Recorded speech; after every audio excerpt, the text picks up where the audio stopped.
Je tiens à être et vivre le fait d'être une Africaine d'origine gabonaise. Ma vie de femme est un devoir absolu de l'initiative, celui de la créativité, celui de savoir prendre des risques dans une sorte de devoir être une source de développement durable, mais de n'agir que par conviction personnelle d'abord. Je crois que ma raison d'exister, c'est d'être un quotidien de complément direct ou indirect de la société.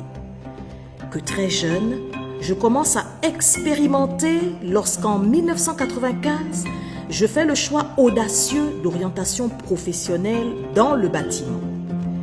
Un secteur d'entendement africain généralement masculin et difficile d'accès, mais c'était l'orientation qui me parlait le mieux. Et je devins la première Gabonaise peintre en bâtiment au Gabon. C'est un parallèle admiratif des Occidentaux en Bermuda sur les sites forestiers au port d'Ovendo que je me suis toujours demandé pourquoi il n'y avait aucune femme en Bermuda au milieu des parfums d'essence de bois.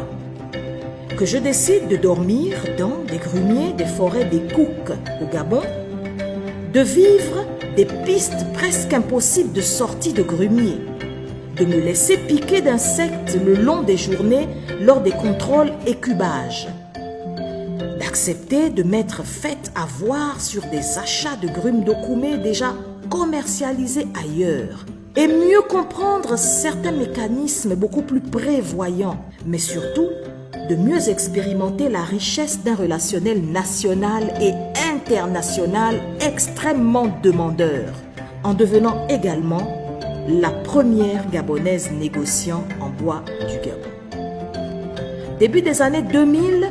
j'ai donc fait le choix inhabituel de débuter mes pas professionnels en tant que propriétaire de 2 entreprises et toutes les contraintes pour devoir convaincre celui de savoir organiser un fonctionnement commercial, l'obligation de prendre des initiatives, de vendre une différence accrocheuse,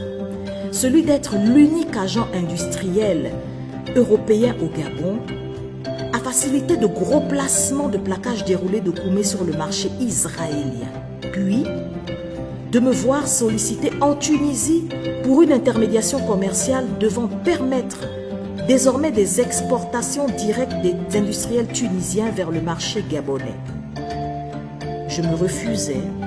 d'attendre un salaire mensuel. Mais j'ai heureusement expérimenté l'inverse, celui d'être employé en m'exigeant personnellement le devoir de distinction. Voilà que, guidé de faits, d'échecs et de victoires en 20 années d'expérience et de concrétisation par mon propre parcours, je crois devoir créer ma 3e entreprise dans le secteur numérique cette fois-ci, dans un style de consulting d'information transformationnelle, de méthode de coaching cible, d'utilité directe